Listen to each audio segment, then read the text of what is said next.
ഈ വ്യത്യസ്തമായ യുവകർഷകർക്ക് എന്നെ എടുക്കണമെന്നറിയാം. അത് ഇങ്ങനെയൊക്കെ നല്ല അടിപൊളി പുല്ലിന്റെ പുറത്തിനൊക്കെ ഇങ്ങനെ ഉരുട്ടി വിടാൻ കേട്ടാ. ഈ കാണുന്നുണ്ടല്ലോ ഒരു വ്യത്യസ്തമായ പുല്ലാണ്. ഇത് ഫുള്ള് വൈറ്റ് ഷെയ്ഡ് ആണ് എന്നുള്ളതാണ്. അവിടെ ആ പുല്ലാണ് നമ്മൾ കൂടുതൽ നാളെ കണ്ടിരിക്കുന്നത് കേട്ടാ. അപ്പൊ ഇങ്ങനെ വ്യത്യസ്തമായ പുല്ലും ഇവിടെ കൃഷി ചെയ്യുന്നുണ്ട്. പുതിയൊരു വീഡിയോയിലേക്ക് സ്വാഗതം. ഒരു വെറൈറ്റി കർഷകരെ പരിചയപ്പെടാൻ വേണ്ടി വന്നതാണ്. പേരെന്ന് പരിചയപ്പെടുത്തിക്കണ? എന്റെ പേര് നെൽസൺ. എനിക്ക് പുൽകൃഷിയാണ് പരിപാടി. പുല്ല് വിറ്റ് കാശുണ്ടാക്കുന്ന ആള്. പുല്ല് പറിച്ച് നമ്മള് കളയാണ് പതിവ്. പക്ഷെ പുല്ല് വെച്ച് കാശുണ്ടാക്കുന്ന ഒരു അടിപൊളി ചെറുപ്പക്കാരെ പരിചയപ്പെടുന്ന സൂപ്പർ വീഡിയോയാണ്. ഞാനൊരു 7 വർഷം മുന്നേ നാഷണൽ ഡ്രൈവറായിരുന്നു. അത് ലോകം ചുറ്റാളെ ബുദ്ധിമുട്ട് പോയതാ. അപ്പൊ ആ ചുറ്റിലൊക്കെ കഴിഞ്ഞ് വന്നു. അങ്ങനെ വന്ന് പല കൃഷികളും ചെയ്തു പോയി. ഒന്നും ക്ലച്ച് പിടിച്ചില്ല, വന്യമൃഗങ്ങളുടെ ശല്യം അത് ഇതൊക്കെ ആയിട്ട്. പിന്നെ കയ്യിലുണ്ടായിരുന്ന ലാസ്റ്റ് ഒരു മാലയും ഒരു കൈച്ചേനുണ്ടായിരുന്നു. അതുമായിരുന്നു. അത് പണയം വെച്ച് തുടങ്ങിയതാ. അന്ന് 1.5 ഏക്കറിൽ ഞാൻ പുൽകൃഷി തുടങ്ങിയതാ.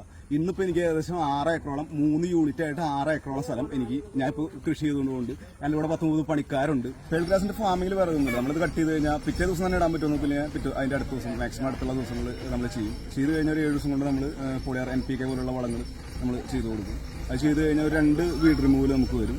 ഏകദേശം അതിന്റെ വാട്ടറിങ് അതിന്റെ കാര്യങ്ങളനുസരിച്ച് ഒരു 35 ദിവസം മുതൽ 60 ദിവസം വരെ നമുക്ക് കട്ട് ചെയ്യാനുള്ള ആ ഒരു ടൈം നമുക്ക് വരും. ഞാൻ ഈ കൃഷിയിലേക്ക് വന്നപ്പോൾ ഏറ്റവും വലിയ പ്രതിസന്ധി ഇതിന്റെ മാർക്കറ്റിംഗ് ആയിരുന്നു.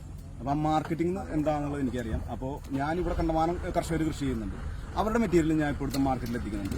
അവർക്ക് അതിന് മതിയായ വിലയും നമ്മൾ മേടിച്ചു കൊടുക്കുന്നു. കാരണം എൻ്റെ ഓർഡറുകൾ എനിക്ക് തികയുന്നില്ല.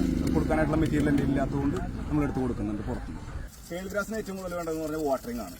ആ വാട്ടറിംഗ് നമ്മൾ ലേബേഴ്സിന്റെ ചിലവ് കുറയ്ക്കുന്നതിന്റെ ഭാഗമായിട്ട് ഈ രീതിയിലാണ് നമ്മൾ മിക്ക സൈറ്റുകളിലും ചെയ്യുന്നത്. ആ ഒരു പുല്ല് ഫുള്ള് വിളവെടുപ്പിന് പാകമായി ഈ ഏരിയയിലെ ഫുള്ള് ഇപ്പം നട്ട് തുടങ്ങിക്കൊണ്ടിരിക്കുകയാണ്. അതായത് 360 ദിവസവും ഉൽപ്പന്നം കിട്ടാവുന്ന രീതിയിലാണ് ഇവര് പ്ലാൻ ചെയ്തിരിക്കുന്നത്. കേരളത്തിലെ നമ്മൾ എവിടെയൊക്കെ സപ്ലൈ ചെയ്യുന്നുണ്ട്? നമ്മൾ കേരളം, കാസർഗോഡ് മുതൽ തിരുവനന്തപുരം വരെ കൊടുക്കുന്നുണ്ട്, ബാംഗ്ലൂർ കൊടുക്കുന്നുണ്ട്. അതെന്താ നമ്മളതിന് പുല്ലെടുക്കണമെന്ന് വെച്ചാൽ ഇതാണ് അതിന്റെ ക്വാളിറ്റി. അതായത് ഏകദം ക്വാളിറ്റി 1 ഇഞ്ച്. എല്ലാവർക്കും ട്രാവലിംഗ് എക്സ്പെൻസ് അനുസരിച്ച് മാറ്റം വരും. റേറ്റിൽ മാറ്റം വരും. ട്രാവലിംഗ് മാത്രമല്ല, ഇവിടെ ഇപ്പൊ ഞാൻ വേണേ നിങ്ങൾക്ക് 8 രൂപ, ഇപ്പൊ നിങ്ങൾക്ക് പുല്ല് 8 രൂപയ്ക്ക് പുല്ല് തരാം. 1 സ്ക്വയർ ഫീറ്റ് പുല്ല്. ഇത് തരില്ല.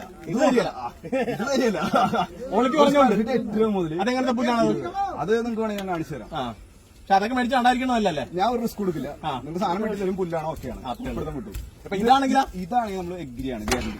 എന്ത് പ്രശ്നങ്ങളും നമ്മൾ അവിടെ ഒന്ന് റെക്ടിഫൈ ചെയ്യും. ഓഹോ, രണ്ടാമത് എല്ലാം മെയിൻ്റെനൻസ് ചെയ്ത് കൊടുക്കും. എന്തെങ്കിലും ഫാൾട്ട് ഉണ്ടെങ്കിൽ. ഓഹോ, അപ്പൊ നല്ല പ്രീമിയം ക്വാളിറ്റി പുല്ല് അല്ലെ? ഇപ്പൊ ആൾക്കാർ കുറെ പേര് പ്ലാസ്റ്റിക്കിന്റെ പുറകെ പോകണ്ടല്ലോ, അത് അതിനെ കുറിച്ച് അഭിപ്രായം? പ്ലാസ്റ്റിക്കിന്റെ പുറകെ പോയി കഴിഞ്ഞാൽ മെയിൻ്റെനൻസ് ഉണ്ടാവില്ല. പക്ഷേ അത് പ്രകൃതിക്ക് നല്ലതല്ല. അപ്പം നമ്മൾ ഇത് ഫ്രണ്ട്ലി, ഇതിപ്പോ പ്രകൃതിയെ സംരക്ഷിക്കൂടെ ചെയ്യണം കേട്ടാ. അപ്പൊ ഈ ലോഡ് എങ്ങോട്ടാണ്? ഇത് ബാംഗ്ലൂർ പോകുന്നതാണ്. ഇത് ബാംഗ്ലൂരൊക്കെ പോകുന്ന എത്ര ആളായി? ഇത് ബാംഗ്ലൂർ നമുക്ക് സ്ഥിരം ഓർഡറുള്ള അല്ലേ? കാരണം എല്ലാം ഒട്ടുമിക്ക ഉൽപ്പന്നങ്ങളും അവിടെ നിന്ന് ഇങ്ങോട്ടാണ് വരുന്നത്. അല്ല, നമ്മൾ അങ്ങോട്ടും കൊടുക്കുന്നത്. അങ്ങോട്ടും കൊടുക്കണം. കാരണം ചെടി ഉൾപ്പെടെ എല്ലാം അവിടെ നിന്ന് ഇങ്ങോട്ട് കൂടുതൽ വരുമ്പോഴേ ഇവിടുന്ന് അങ്ങോട്ടും ലോഡ് പോകണ്ടല്ലേ? അപ്പൊ കാര്യമൊക്കെ വേണ്ടി അങ്ങോട്ട് ഈ പേർക്കാസ് കയറ്റി വിടുന്നുണ്ട്.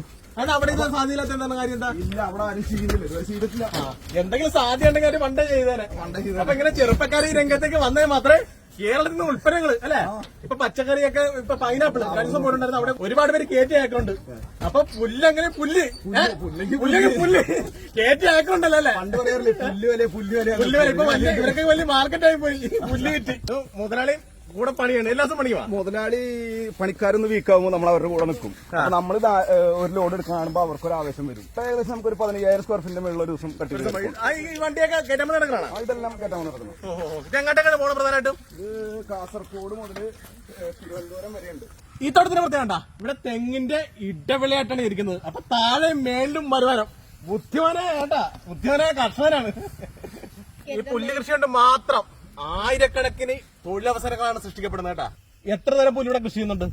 നമുക്കിവിടെ പേളുണ്ട്, പേളിന്റെ വെരിഗേറ്റഡുണ്ട്, മെക്സിക്കൻ ഉണ്ട്, കൊറിയൻ ഉണ്ട്, മോണ്ടോഗ്രാസ് ഉണ്ട്. ഒരുപാട് വെറൈറ്റി ഉണ്ടല്ലേ? പച്ചക്കറി കൃഷി പോലെ തന്നെ ചീരയൊക്കെ പറഞ്ഞ വ്ളാത്ത അങ്ങനെ ഒരുപാട് അരുൺ അങ്ങനെ ഒരുപാട് വെറൈറ്റി ഉണ്ട്. അപ്പൊ അതുപോലെ പുല്ലിന് ഉണ്ടെന്നുള്ളതാണ്.